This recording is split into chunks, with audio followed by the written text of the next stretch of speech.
Halo, salam SMA Plus Sedayu Nusantara, takwa disiplin cerdas berkarakter. Dalam rangka memperingati Hari Ulang Tahun PGRI ke-76 di tahun 2021 ini, SMA Plus Sedayu Nusantara mengadakan kompetisi mengajar bagi seluruh guru di SMA Plus Sedayu Nusantara. Kompetisi ini bertujuan untuk menambah semangat mengajar dan juga upaya dalam meningkatkan kemampuan guru untuk terus belajar hal-hal baru dalam pengembangan kemampuan pembelajarannya. Nah, berikut adalah video kegiatan belajar mengajar yang disampaikan dari setiap guru di SMA Plus Sedayu Nusantara. Silahkan ditonton, kemudian dukung guru favorit Anda. Selamat menonton.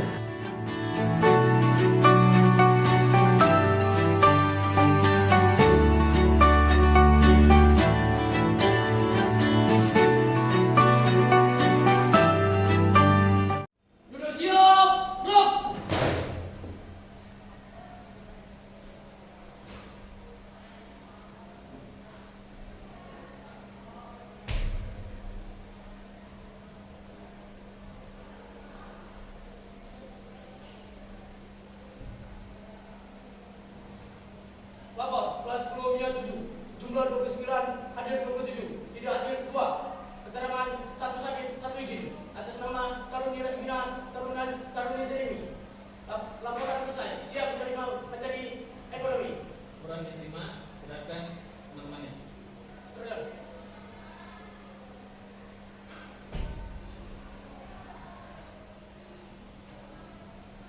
Istirahat di tempat, gerak.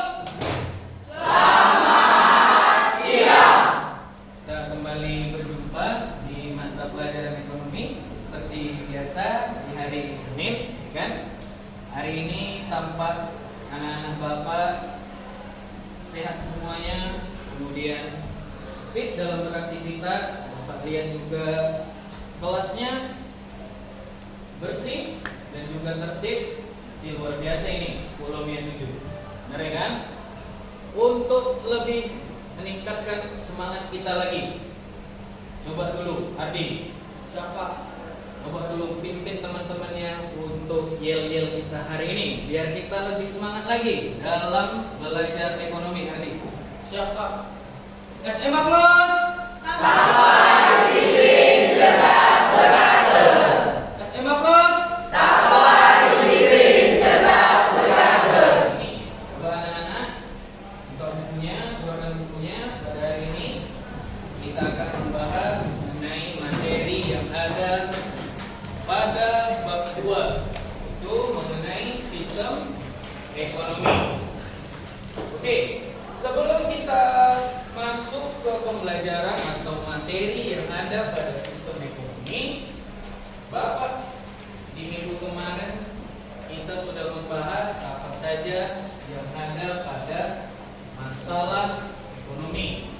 Oke, coba lihat bukunya pada bab 2. Oke, sudah semua dibuka bukunya? Siap, sudah. Oke, sekarang kita bahas mengenai masalah perekonomian juga sistem ekonomi yang ada pada bab 2. Oke, kita lihat. Sebelumnya kita sudah bahas di minggu yang lalu, kita telah mempelajari masalah apa saja yang ada pada ekonomi. Oke, Ardi, mungkin Bapak rasa kamu masih ingat apa saja yang ada dalam masalah perekonomian yang ada di era ekonomi modern. Coba Ardi, bisa nggak kamu sebutkannya? Siap, bisa Pak. Oke, sebutkan Ardi. Masalah pokok ekonomi di era modern ada 3. Yang pertama, what atau barang apa yang harus diproduksi. Oke. Yang kedua, how atau bagaimana barang harus diproduksi. Yang ketiga, for whom atau untuk siapa barang harus diproduksi. Oke, jadi ada 3 masalah ekonomi ada di era modern sekarang ini.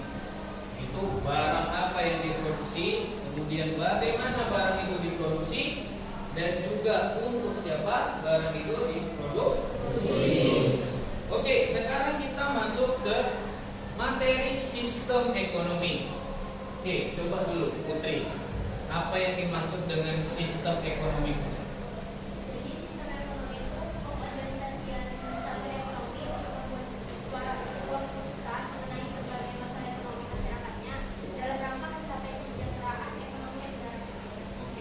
sebenarnya kalau ditanya apa sih yang dimaksud dengan sistem ekonomi, ya kan? Sistem ekonomi itu adalah bagaimana atau tata cara mengatur atau mengorganisasikan segala aktivitas ekonomi dalam suatu negara untuk mencapai tujuan suatu negara, yaitu apa? Kesejahteraan masyarakat. Kesejahteraan masyarakat. Coba dulu, Ferdi, apa saja sebutkan Sistem ekonomi terbagi atas 5 bagian, yaitu sistem ekonomi tradisional, sistem ekonomi pasar, sistem ekonomi pusat atau komando, sistem ekonomi Islami, dan sistem ekonomi campuran. Oke, ada 5 ya. Di buku kalian juga ada 5 sistem ekonomi. Pertama ada sistem ekonomi tradisional, kemudian sistem ekonomi komando atau terpusat. Yang ketiga ada sistem ekonomi pasar. Yang keempat ada sistem ekonomi campuran. Yang kelima sistem ekonomi Islam, atau biasa juga disebut sistem ekonomi syariah. Oke, pertanyaannya, kenapa sih kira-kira sistem ekonomi ada banyak, ya kan? Kenapa nggak satu aja sistem ekonomi? Sistem ekonomi ada banyak dikarenakan apa? Setiap negara itu berbeda kebudayaannya, berbeda permasalahan ekonomi yang dihadapi oleh suatu negara. Sehingga sistem ekonomi itu harus disesuaikan dengan negara yang menganut sistem tersebut. Oke, kita lihat nanti apa saja sih sistem ekonomi yang ada dan dipakai oleh berbagai negara. Yang pertama kita bahas adalah sistem ekonomi tradisional. Sistem ekonomi tradisional ini sudah tidak dipakai lagi oleh negara-negara yang ada di dunia sekarang. Ini masih sangat tradisional. Belum ada teknologi di dalam sistem perekonomian atau dalam teknik produksi pada suatu negara yang memakai sistem ekonomi tradisional. Yang kedua apa sih? Yang kedua adalah modal sedikit. Kenapa modal sedikit? Karena biasanya orang-orang yang memakai sistem ekonomi tradisional hanya melakukan kegiatan produksi untuk mencukupi kebutuhannya sendiri. Oke, kita lanjutkan. Yang ketiga, ada apa? Pertukaran dilakukan masih menggunakan sistem barter. Sistem barter itu sistem bagaimana sih? Pertukaran barang dengan barang. Kalau sekarang apakah masih bisa dipakai pertukaran barang dengan barang?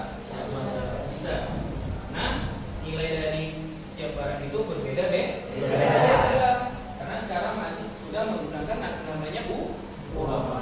Oke, kita lanjut. Yang selanjutnya itu adalah belum mengenal pembagian kerja, dan yang terakhir itu masih terikat tradisi. Oke, kita lanjutkan ke sistem ekonomi berikutnya. Ada sistem ekonomi yang namanya sistem ekonomi terpusat atau sistem ekonomi komando. Biasanya sistem ekonomi ini dipakai negara-negara yang memakai sistem pemerintahan komunis. Contoh negara-negara apa saja sih yang kira-kira memakai sistem ekonomi ini? Ada negara seperti Cina, kemudian Rusia, ada Tiongkok dan Korea Utara. Ciri-cirinya bagaimana sih ciri-ciri sistem ekonomi yang ada di sini? Yang pertama, peran pemerintah itu sangat dominan. Segala sesuatu dalam kegiatan ekonomi itu dibuat dan dipengaruhi semuanya oleh pemerintah. Kita lihat ciri-cirinya. Yang pertama, alat dan sumber daya produksi dimiliki dan dikuasai oleh negara. Kemudian kita lihat kira-kira apa sih dampak sistem ekonomi yang diterapkan di Indonesia. Yang pertama kita bahas itu adalah dampak positifnya. Yang pertama, perekonomian itu disusun sebagai usaha bersama dengan asas kekeluargaan. Jadi segala sesuatunya kalau bisa itu untuk kepentingan bersama, bukan kepentingan golongan tertentu. Yang kedua, cabang-cabang produksi yang penting dikuasai oleh negara. Seperti tadi contohnya Pertamina menguasai bahan bakar minyak, sumber daya alam yang penting untuk kegiatan perekonomian Indonesia. Yang ketiga, warga negara memiliki kebebasan dalam memilih pekerjaan.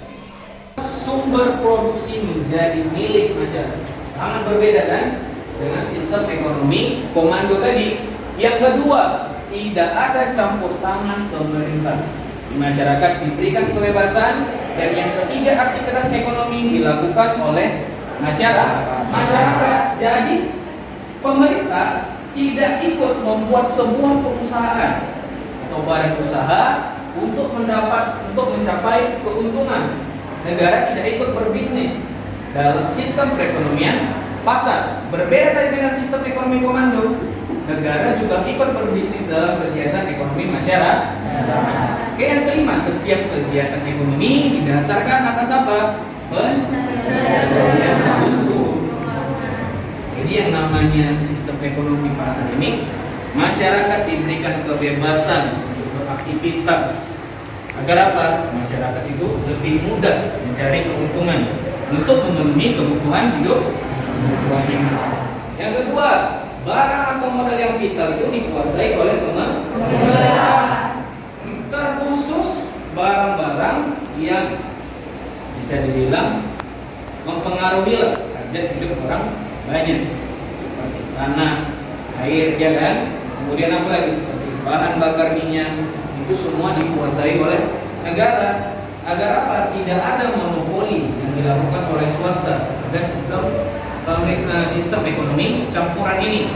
Dan yang ketiga, pemerintah mengintervensi dalam kegiatan ekonomi. Seperti apa contohnya? Seperti membuat aturan-aturan, kemudian pajak, serta kita bilang kegiatan-kegiatan lainnya. Di sini apakah ada pemerintah ikut juga berbisnis? Dan contohnya yang memakai sistem ekonomi campuran ini adalah sistem negara Indonesia. Negara juga ikut berbisnis, tapi melalui badan usaha milik negara. Contoh badan usaha milik negara seperti apa sih? Pertamina, ya kan? Ada PLN, ada juga Garuda Indonesia. Kan dalam kegiatan produksi jasa maskapai penerbangan.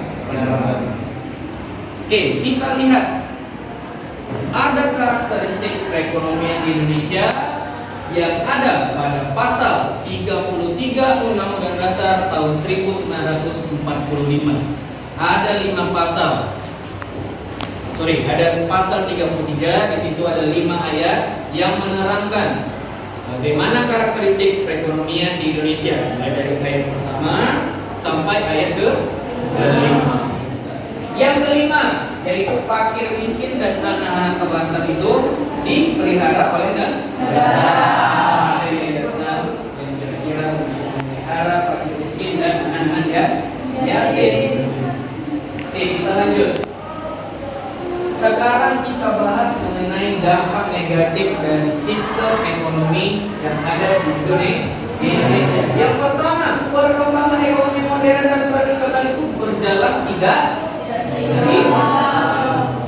Karena apa kira-kira? Pastinya pertumbuhan dan pembangunan ekonomi di wilayah perkotaan itu pastinya lebih baik dan lebih pesat daripada di beberapa provinsi yang terbilang masih tertinggal pembangunan. Yang kedua, pengawasan pemerintah dinilai masih lemah, masih banyak oknum-oknum yang nakal yang menguasai sumber daya untuk kepentingannya sendiri. Seperti yang ketiga, adanya monopoli pada sumber produk tertentu. Dan yang terakhir, ada munculnya praktek KKN, yaitu praktek apa? Korupsi dan juga nepotisme. Ini suatu hal yang tidak bisa dibenarkan. Jadi kalian nanti kalau sudah dewasa dan bekerja sesuai profesi masing-masing, jangan sampai praktik ini masih kalian gunakan atau masih kalian lestarikan. Harus sudah cukup sampai di sini demi kepentingan bangsa dan juga negara.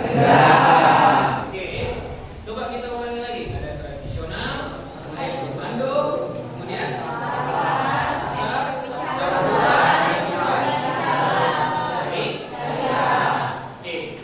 hari ini cukup sampai di sini. Apakah ada pertanyaan? Cukup jelas? Jelas.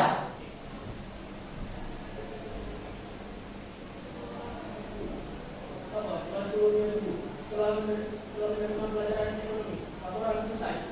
Orang diterima, silahkan teman-temannya dan tunggu guru untuk materi selanjutnya. Siap.